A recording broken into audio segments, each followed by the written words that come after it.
வணக்கம். இன்றைய நாளில் நடைபெற்ற முக்கிய நிகழ்வுகளை விரைவாகவும் சுருக்கமாகவும் வழங்கும் மின்னல் செய்தி தொகுப்பை வழங்குவோர் Melbourne. Only victory, only Melbourne.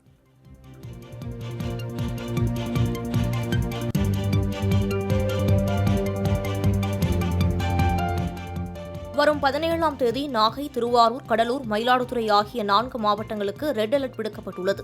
மேலும் அன்றைய தினம் விழுப்புரம், செங்கல்பட்டு, தஞ்சாவூர், அரியலூர் உட்பட 8 மாவட்டங்களுக்கு ஆரஞ்சு அலர்ட்டும் விடுக்கப்பட்டுள்ளது. வரும் 18ஆம் தேதி சென்னை, திருவள்ளூர், காஞ்சிபுரம் உட்பட 12 மாவட்டங்களில் கனமழை பெய்யும் என்றும் வானிலை ஆய்வு மையம் கணித்துள்ளது.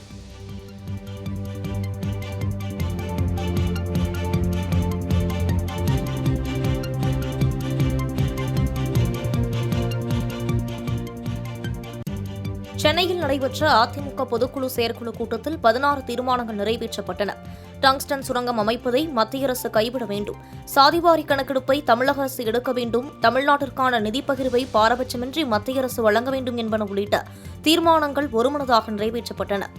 நீட், மழை வெள்ள மீட்புப் பணி, குடிமராமத்து உள்ளிட்ட விவகாரங்களில் திமுக அரசை கண்டித்தும் பல்வேறு தீர்மானங்கள் நிறைவேற்றப்பட்டன.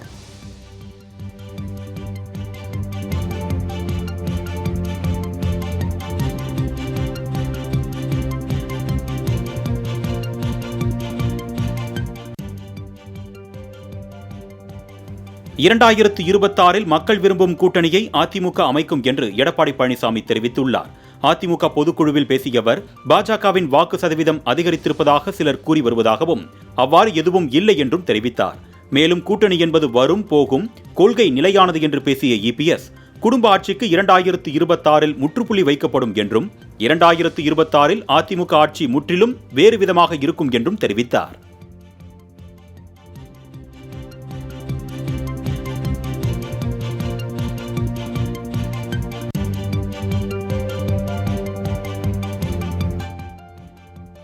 அதிமுகவின் கண்துடைப்பு கண்டன கதைகளை மக்கள் நம்பப்போவதில்லை என்று திமுக அமைப்புச் செயலாளர் RS பாரதி விமர்சித்துள்ளார். அதிமுக பொதுக்குழு கூட்டத்தில் திமுக அரசை விமர்சித்து பல தீர்மானங்கள் நிறைவேற்றப்பட்டன. அதில் மத்திய பாஜக அரசை கண்டித்து ஒரு தீர்மானம் கூட இல்லை என விமர்சித்துள்ள RS பாரதி, எடப்பாடி பழனிசாமி யோக்கியர் நாடகம் போட்டால் மக்கள் ஏமாந்து விடுவார்களா எனவும் கேள்வி எழுப்பியுள்ளார்.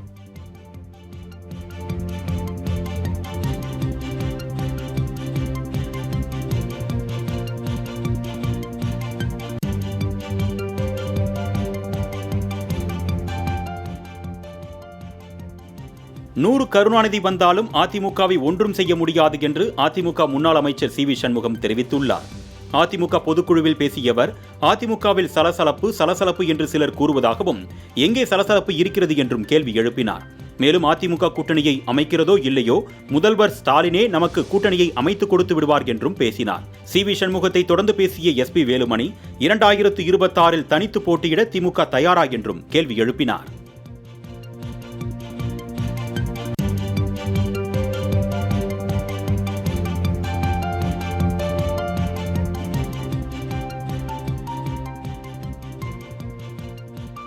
சென்னை மதுரவாயலில் கடும் போக்குவரத்து நெரிசல் ஏற்பட்டு வாகனங்கள் அணிவகுத்து நின்றன. அதிமுக பொதுக்குழு கூட்டத்தில் பங்கேற்க தொண்டர்கள் படையெடுத்து சென்றதுடன் வார விடுமுறையை ஒட்டி அருகே உள்ள மீன் மார்க்கெட்டிற்கு அசைவ பிரியர்கள் சென்றதாலும் கடும் போக்குவரத்து நெரிசல் ஏற்பட்டது. வாகனங்கள் 2 கிலோமீட்டர் தூரத்திற்கு அணிவகுத்து நின்றதால் வாகன ஓட்டிகள் அவதியடைந்தனர். மேலும் சென்னை மதுரவாயல் பறக்கும் சாலை அமைக்கும் பணிக்காக சாலையின் இருபுறங்களிலும் தடுப்புகள் அமைக்கப்பட்டுள்ளதால் சாலை குறுகி போக்குவரத்து நெரிசல் ஏற்பட்டுள்ளதாக போக்குவரத்து காவலர்கள் விளக்கம் அளித்துள்ளனர்.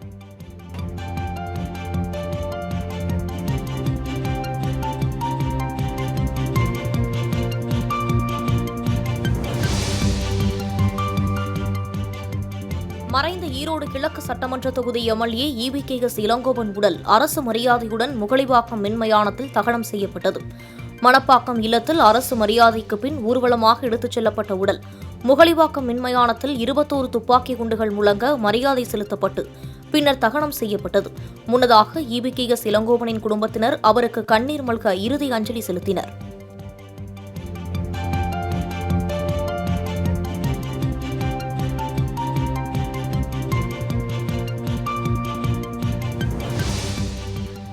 சென்னை மணப்பாக்கத்தில் உள்ள இல்லத்தில் வைக்கப்பட்டிருந்த மறைந்த காங்கிரஸ் MLA EVKS இளங்கோவன் உடலுக்கு முதலமைச்சர் MK ஸ்டாலின் நேரில் சென்று அஞ்சலி செலுத்தினார். மேலும் அவரது குடும்பத்தினரை சந்தித்து ஆறுதல் கூறினார்.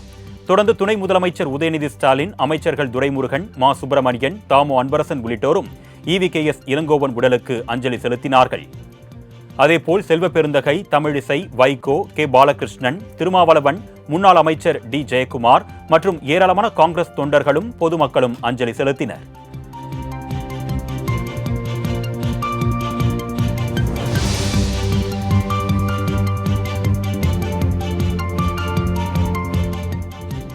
சில்லறை தட்டுப்பாடு காரணமாக ஆவின் பால் விலை ஏற்றமா? ஆவின் நிறுவனமும் திராவிட மாடல் அரசும் யாரை ஏமாற்ற முயற்சிக்கிறது என பாமக தலைவர் அன்புமணி கேள்வி எழுப்பியுள்ளார். சில்லறை விற்பனையாளர்களுக்கு கூடுதல் கமிஷன் என்பது அதிக விலை கொண்ட பாலை முன்னுரிமை அடிப்படையில் விற்பனை செய்வதற்கான ஊக்குவிப்பே தவிர அது நியாயமான காரணம் அல்ல என அன்புமணி கண்டனம் தெரிவித்துள்ளார். ஆவின் நிறுவனத்தின் இந்த விளக்கங்களை எல்லாம் மக்கள் ஒருபோதும் ஏற்றுக்கொள்ள மாட்டார்கள் எனவும், எனவே அதிக விலை கொண்ட ஆவின் கிரீன் மேஜிக் பிளஸ் பாலை அறிமுகம் செய்யும் திட்டத்தை அரசு கைவிட வேண்டும் எனவும் அன்புமணி வலியுறுத்தியுள்ளார்.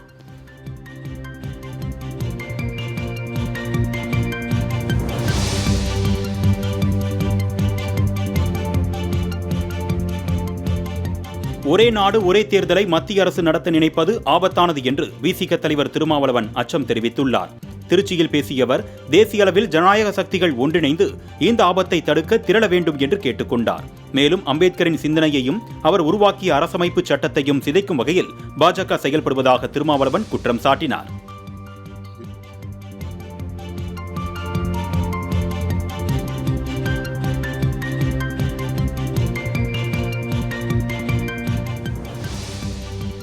விடுதலை சிறுத்தைகள் கட்சியிலிருந்து விலகுவதாக ஆதவ் அர்ஜுனா அறிவித்துள்ளார். இது தொடர்பாக திருமாவளவனுக்கு அவர் அனுப்பியுள்ள கடிதத்தில், மக்களின் நலனுக்காக தன்னிடமிருந்து வெளிப்படும் கருத்துக்கள் விவாதப் பொருளாக மாறுவதாக குறிப்பிட்டுள்ளார். மேலும் தன்னை பற்றிய தேவையற்ற விவாதங்கள் பொதுவெளியில் தொடராமல் இருக்க வேண்டும் என்ற நோக்கில் விடுதலை சிறுத்தைகள் கட்சியிலிருந்து முழுமையாக தன்னை விடுவித்துக் கொள்வதாக தெரிவித்துள்ளார்.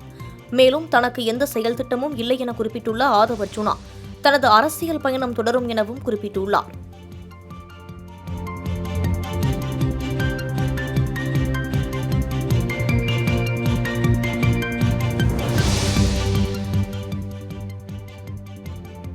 மழை நிவாரணம் வழங்குவதில் சென்னை மக்களுக்கு ஒரு நியாயம், மற்ற மாவட்ட மக்களுக்கு ஒரு நியாயமா என்று வேல்முருகன் கேள்வி எழுப்பினார்.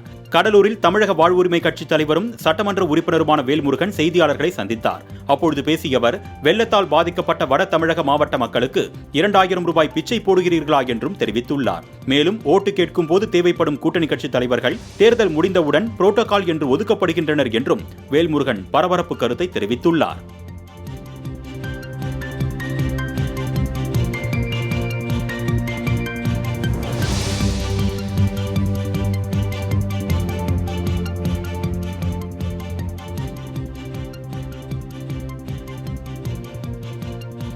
கோவை மாநகராட்சி பள்ளியில் பாஜக எம்எல்ஏ வானதி சீனிவாசன் சார்பில் இலவச மருத்துவ முகாம் நடைபெற்றது.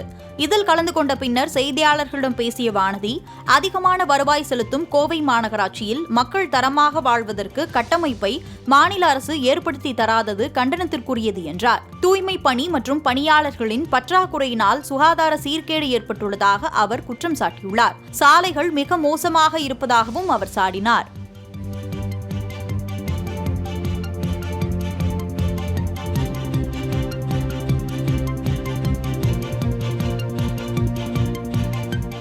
கன்னியாகுமரியில் கண்ணாடி கூண்டு பால பணிகள் 95% நிறைவடைந்து விட்டதாக அமைச்சர் ஏவா வேலு தெரிவித்தார்.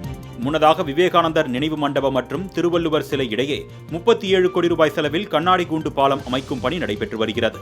இந்த பணிகளை ஆய்வு மேற்கொண்ட பொதுப்பணித்துறை அமைச்சர் ஏவா வேலு பணிகள் குறித்து அதிகாரிகளிடம் கேட்டறிந்தார்.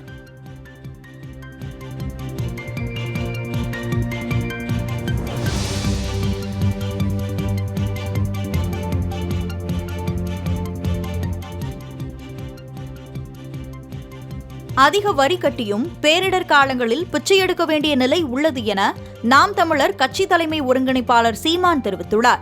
ஈகை தமிழன் அப்துல் ரபூபின் 29ஆம் ஆண்டு நினைவு நாளை ஒட்டி சென்னை சின்னப்போரூரில் உள்ள நாம் தமிழர் கட்சியின் தலைமை அலுவலகத்தில் அக்கட்சியின் தலைமை ஒருங்கிணைப்பாளர் சீமான் அவரது உருவப்படத்திற்கு மலர் தூவி மரியாதை செலுத்தினார். பின்னர் செய்தியாளர்களுக்கு பேட்டியளித்த அவர், கழிவுநீர், மழைநீர் கலந்து ஓடுவதை தடுக்க கால்வாய் வெட்டாத தமிழக அரசு மெட்ரோ திட்டத்திற்காக மட்டும் குழி தோண்டுவது ஏன் என்று ஆவேசமாக கேள்வி எழுப்பினார்.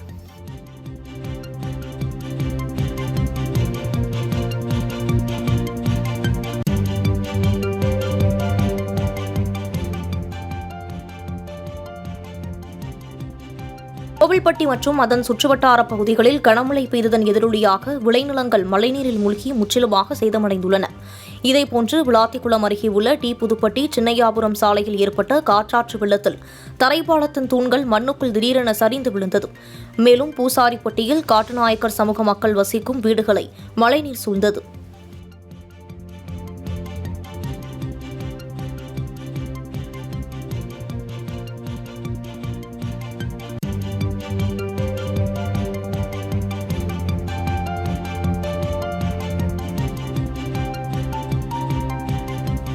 தூத்துக்குடியில் வெள்ளத்தால் பாதிக்கப்பட்ட பகுதிகளை திமுக எம்பி கனிமொழி நேரில் சென்று ஆய்வு மேற்கொண்டார். சூசை பாண்டியாபுரம் ஊராட்சியில் தொடர் மழையால் பாதிக்கப்பட்ட பகுதிகளை நேரில் பார்வையிட்ட கனிமொழி வெள்ள நீரை வெளியேற்றும் பணியை துரிதப்படுத்துமாறு பணியாளர்களுக்கு அறிவுறுத்தினார். மேலும் அந்த பகுதியில் இருந்த பொதுமக்களுடன் உரையாடி அவர்களின் கோரிக்கைகளை கேட்டறிந்தார். பின்னர் செய்தியாளர்களை சந்தித்து பேசிய அவர், கரையோர மக்கள் பாதுகாப்பான இடங்களில் தங்க வைக்கப்பட்டிருப்பதாகவும் அவர்களுக்கு உணவு போன்ற அடிப்படை வசதிகள் ஏற்பாடு செய்யப்பட்டிருப்பதாகவும் கூறினார்.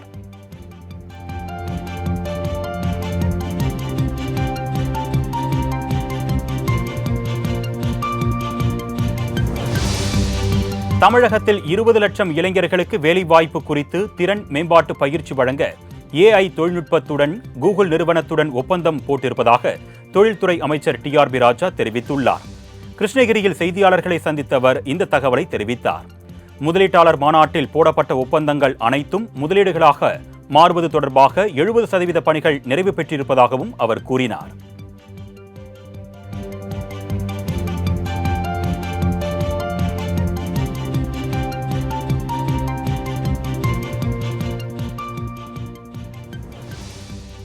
தமிழகத்தில் சட்டம் ஒழுங்கு சீர்குலைந்துள்ளதாக அதிமுக முன்னாள் அமைச்சர் ஜெயக்குமார் தெரிவித்துள்ளார். சென்னை வானகரத்தில் செய்தியாளர்களுக்கு பேட்டியளித்த ஜெயக்குமார் இவ்வாறு கூறினார். ஒரு குடும்ப ஆதிக்கத்தின் பிடியில் இருந்து விடுபட்டு மீண்டும் எம்ஜிஆர் மற்றும் ஜெயலலிதா ஆட்சி எடப்பாடி தலைமையில் மலர வேண்டும் என்ற அடிப்படையில் அதிமுக பொதுக்குழுவில் தீர்மானங்கள் நிறைவேற்றப்பட்டதாகவும் விளக்கம் அளித்தார். மேலும் மத்திய அரசோ மாநில அரசோ எந்த அரசாக இருந்தாலும் அதிமுக தட்டி கேட்கும் என்றார்.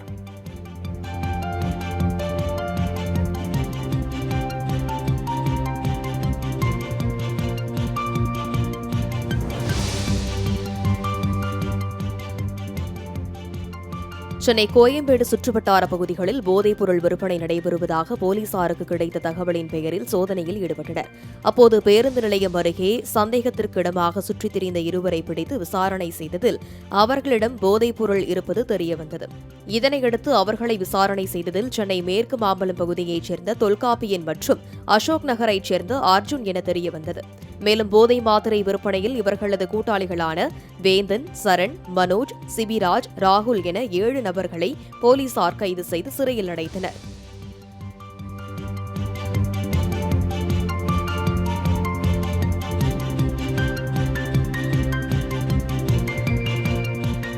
விருதுநகர் மாவட்டம் ஸ்ரீவில்லிபுத்தூர் ஆண்டாள் கோவிலில் பன்னீர்செல்வம் சுவாமி தரிசனம் செய்தார். தொடர்ந்து ஸ்ரீவில்லிபுத்தூர் மேற்கு தொடர்ச்சி மலை அடிவாரத்தில் உள்ள தனது குலதெய்வமான செண்பகத்தோப்பு வனப்பேச்சி அம்மன் கோவிலில் குடும்பத்துடன் சென்று சுவாமி தரிசனம் செய்தார்.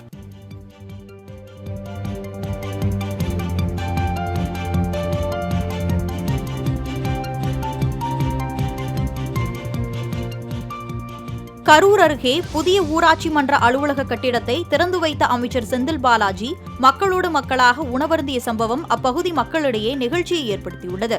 கரூர் மாவட்டம் மின்னம்பள்ளி பஞ்சமாதேவி ஊராட்சியில் சுமார் 28 லட்சம் மதிப்பீட்டில் ஊராட்சி அலுவலகம் புதிதாக கட்டப்பட்டது. இதனை திறந்து வைத்த அமைச்சர் செந்தில் பாலாஜி நிகழ்ச்சியில் பங்கேற்ற மக்களுடன் நின்று கொண்டு உணவருந்தினார்.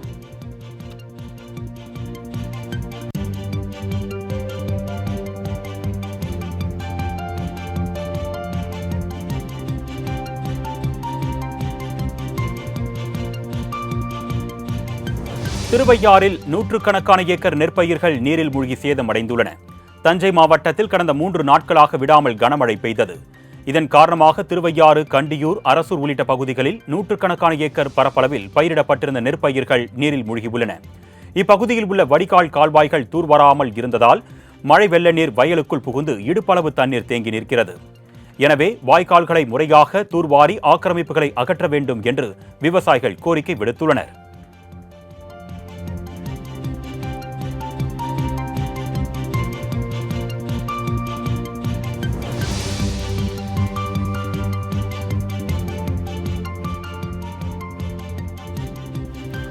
செம்பரம்பாக்கம் ஏரியில் உபரி நீர் திறப்பு 3000 கன அடியாக குறைக்கப்பட்டது.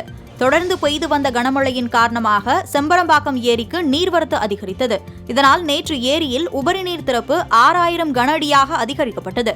தற்போது மழை விட்ட நிலையிலும் பல ஏரிகளில் இருந்து தண்ணீர் வந்து கொண்டிருப்பதால் செம்பரம்பாக்கம் ஏரியிலிருந்து உபரி நீர் திறப்பு 3000 கன அடியாக குறைக்கப்பட்டுள்ளது. ஏரியின் நீர்மட்டம் 21.40 அடியாக உள்ளது.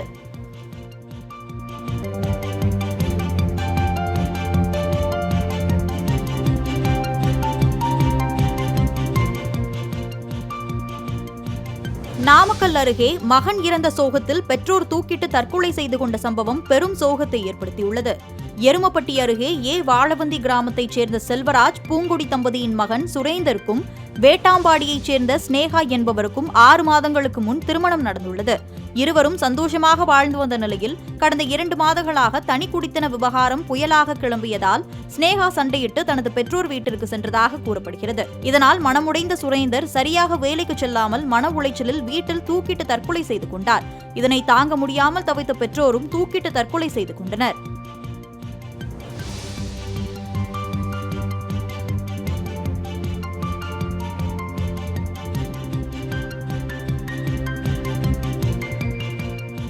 குற்றாலத்தில் குறையாத வெள்ளப்பெருக்கால் 4வது நாளாக தொடர்ந்து குளிக்க தடை விதிக்கப்பட்டுள்ளது.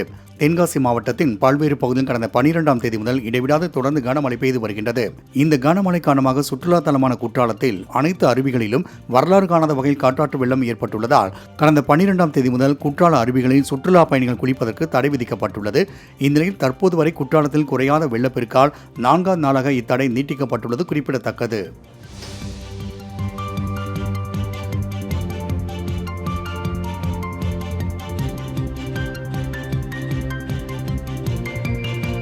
மணிமுத்தாறு அருவியில் ஏற்பட்ட வெள்ளப்பெருக்கினால் அருவியில் சுற்றுலா பயணிகள் குளிப்பதற்கு 3வது நாளாக தடை நீட்டிக்கப்பட்டுள்ளது.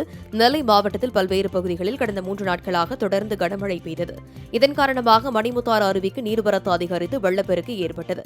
இதனால் மணிமுத்தாறு அருவியில் சுற்றுலா பயணிகள் குளிப்பதற்கு 3வது நாளாக தடை விதிக்கப்பட்டுள்ளது.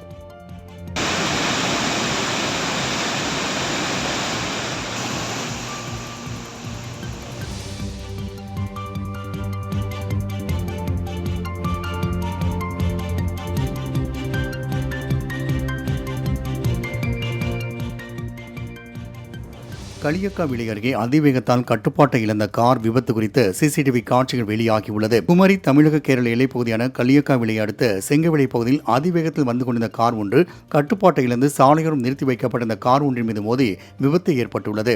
அக்கம் பக்கத்தில் உடனடியாக சென்று கவிழ்ந்த காரில் இருந்த நபரை மீட்க சென்றபோது அவர் காரில் இருந்து குதித்து தப்பி ஓடியுள்ளார். இந்த விபத்தின் போது சாலையில் நடந்து வந்து கொண்டிருந்த பெண் ஒருவர் நல்வாய்ப்பாக உயிர் தப்பினார். மேலும் விபத்து குறித்து போலீசார் விசாரணை நடத்தி வரும் நிலையில் விபத்தின் சிசிடிவி காட்சிகள் வெளியாகியுள்ளன.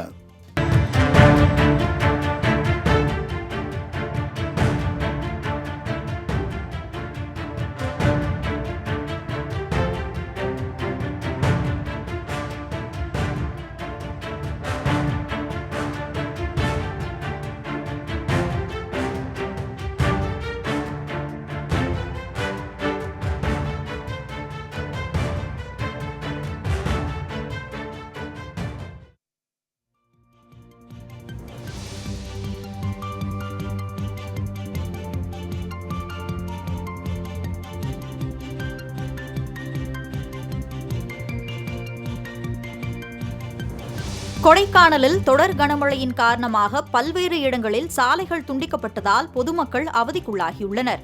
கொடைக்கானலில் இருந்து சுமார் 50 கிலோமீட்டர் தொலைவில் அமைந்துள்ள மேல்மலை கிராமங்களில் ஒன்றான கீழான வயல் பகுதியில் சாலை, புலிப்பிடித்தான், கானல் குளம் மற்றும் கார்த்திகள் ஓடை போன்ற இடங்களில் சாலைகள் துண்டிக்கப்பட்டுள்ளது.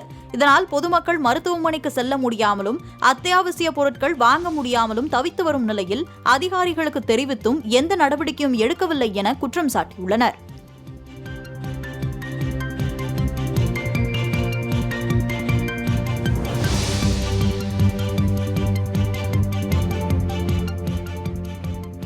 கனமழையால் வந்தவாசி அருகே அறுவடைக்கு தயாராக இருந்த 500 ஏக்கர் நெற்பயிர்கள் நீரில் மூழ்கி முளைத்து விட்டதால் விவசாயிகள் வேதனை தெரிவித்தனர்.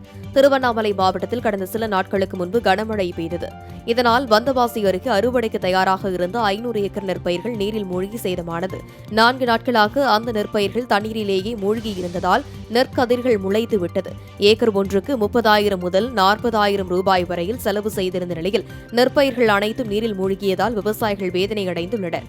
எனவே அரசு பாதிக்கப்பட்ட விவசாயிகளுக்கு உரிய நிவாரணம் வழங்க வேண்டும் என விவசாயிகள் கோரிக்கை விடுத்துள்ளனர்.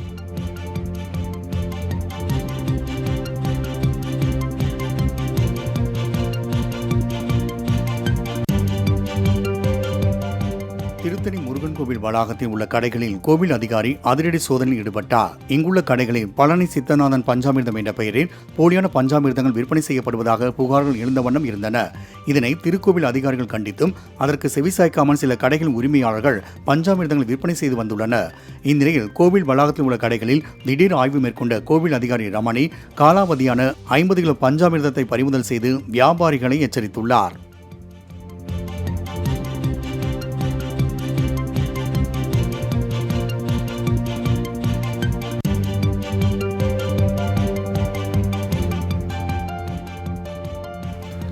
மதுரை மாவட்டம் ஆதனூரில் விசிக கொடிக்கம்பம் அருகே கூடுதல் கட்டிடம் கட்டக்கூடாது என்ற வருவாய்த்துறை நோட்டீஸை கண்டித்து அக்கட்சியினர் போராட்டத்தில் ஈடுபட்டனர். ஆதனூர் கிராமத்தில் கடந்த 25 ஆண்டுகளாக விடுதலை சிறுத்தைகள் கட்சியின் கொடிக்கம்பம் உள்ளது. தற்போது அந்த இடத்தில் கொடிக்கம்பத்தை சுற்றிலும் கூடுதல் கட்டிடம் கட்ட அக்கட்சியினர் முயற்சித்தனர்.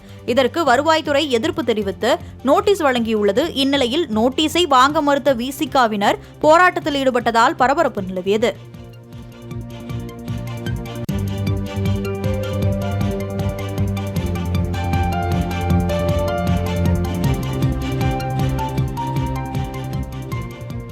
புதுக்கோட்டை மாவட்டம் தச்சங்குறிச்சியில் வருகின்ற ஜனவரி 4ஆம் தேதி புனித விண்ணேற்பு அன்னை ஆலய புத்தாண்டு மற்றும் பொங்கல் விழாவை முன்னிட்டு ஜல்லிக்கட்டு போட்டி நடத்தப்பட உள்ளது. இந்நிலையில் ஜல்லிக்கட்டு போட்டி நடத்த அனுமதி கோரி விழா குழுவினர் மாவட்ட ஆட்சியரிடம் கோரிக்கை மனுவை வழங்கியுள்ளனர். மேலும் மாவட்ட நிர்வாகமும் தமிழ்நாடு அரசும் வருகின்ற ஜனவரி 4ஆம் தேதி அப்பகுதியில் ஜல்லிக்கட்டு நடத்த அனுமதி வழங்கும் என்ற நம்பிக்கையில் விழா குழுவினர் முன்னேற்பாடு பணிகளை மேற்கொண்டு வருகின்றனர்.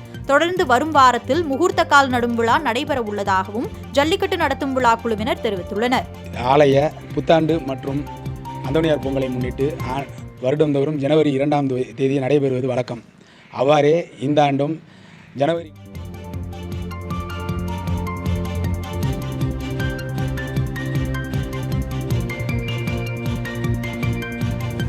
காசிமேடு மீன்பிடி துறைமுகத்தில் மீன்களை வாங்க பொதுமக்கள் குவிந்தனர். மழை காரணமாக சென்னை காசிமேடு மீன்பிடி துறைமுகத்தில் இருந்து ஒரு சில மீனவர்கள் மட்டுமே ஆழ்கடலுக்கு மீன்பிடிக்க சென்றனர். அவர்கள் திரும்பிய நிலையில் பெரிய வகை மீன்களின் வரத்து குறைவாக காணப்பட்டது.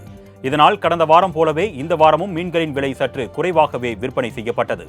வஞ்சிரம் கிலோ 800 ரூபாய்க்கும், கொடுவா, சங்கரா மீன்கள் தலா 600 ரூபாய்க்கும் விற்பனை செய்யப்பட்டது.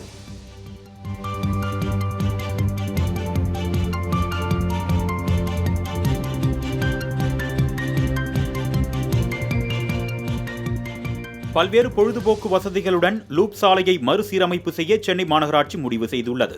கலங்கரை விளக்கம் முதல் பசுமை வழி சாலை சந்திப்பு வரையிலுள்ள சாலையை சீரமைக்க திட்டமிடப்பட்டுள்ளது. நடைபாதை, சைக்கிள் பாதை உள்ளிட்ட பல்வேறு வசதிகளுடன் சாலையை மேம்படுத்த முடிவு செய்யப்பட்டுள்ளது. இதற்கு 17 லட்சம் ரூபாய் செலவில் விரிவான திட்ட அறிக்கை தயார் செய்ய சென்னை மாநகராட்சி டெண்டர் கோரியது.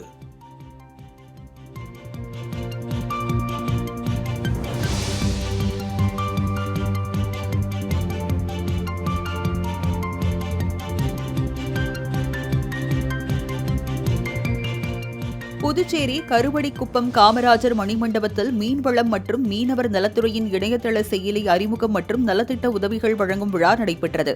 இந்நிகழ்ச்சியில் துணைநிலை ஆளுநர் கைலாஷ்நாதன் கலந்து கொண்டு மீனவர்களுக்கான எஃபர்ட்ஸ் என்கிற இணையதள செயலியை அறிமுகப்படுத்தி வைத்தார். தொடர்ந்து மீனவர்களுக்கான வாழ்வாதாரம் மற்றும் ஊட்டச்சத்து திட்டத்தின் கீழ் 25 மீனவர்களுக்கு ரூபாய் 11,60,00,000 காசோலை மற்றும் பல்வேறு திட்டங்களுக்கான காசோலையினை பயனாளிகளுக்கு வழங்கினார். பின்னர் நிகழ்ச்சியில் பேசிய அவர், மீன்பிடி தொழில் மற்றும் மீனவரின் வாழ்வாதாரத்தை பாதுகாக்க மேம்படுத்த மத்திய மாநில அரசுகள் கவனம் செலுத்தி வருவதாகவும் தெரிவித்துள்ளார்.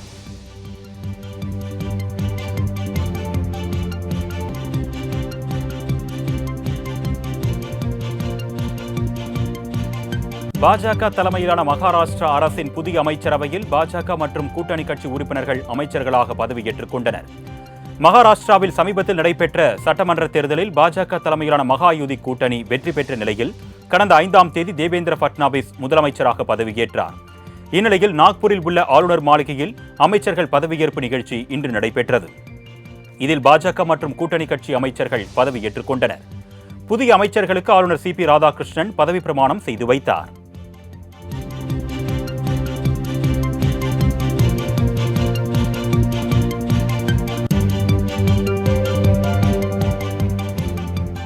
டெல்லி சட்டப்பேரவை தேர்தலில் போட்டியிடும் இறுதிக்கட்ட வேட்பாளர்கள் பட்டியலை ஆம் ஆத்மி கட்சி வெளியிட்டுள்ளது. டெல்லி தொகுதியில் கெஜ்ரிவால் போட்டியிடுகிறார். அடுத்த ஆண்டு பிப்ரவரி மாதம் டெல்லி சட்டப்பேரவைக்கு தேர்தல் நடைபெறவுள்ள நிலையில் அனைத்து கட்சிகளும் தேர்தல் பணிகளை தொடங்கிவிட்டன. பாஜக, காங்கிரஸ், ஆம் ஆத்மி கட்சிகள் தீவிரமாக களப்பணியை மேற்கொண்டு வருகின்றன.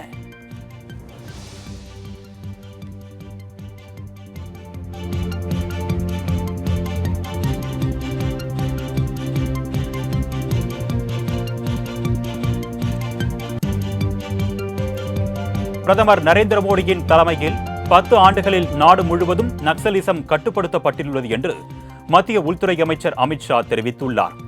சத்தீஸ்கர் மாநிலம் ராய்ப்பூரில் ஜனாதிபதியின் காவல் வண்ண விருது வழங்கும் விழா நடைபெற்றது. இதில் கலந்து கொண்ட அமித்ஷா காவலர்களின் அணிவகுப்பு மரியாதையை ஏற்றுக்கொண்டார். பின்னர் உரையாற்றிய அவர், சத்தீஸ்கரில் கடந்த ஓராண்டில் நக்சல்கள் 287 பேர் கைது செய்யப்பட்டிருப்பதாகவும் 837 பேர் சரணடைந்திருப்பதாகவும் தெரிவித்தார்.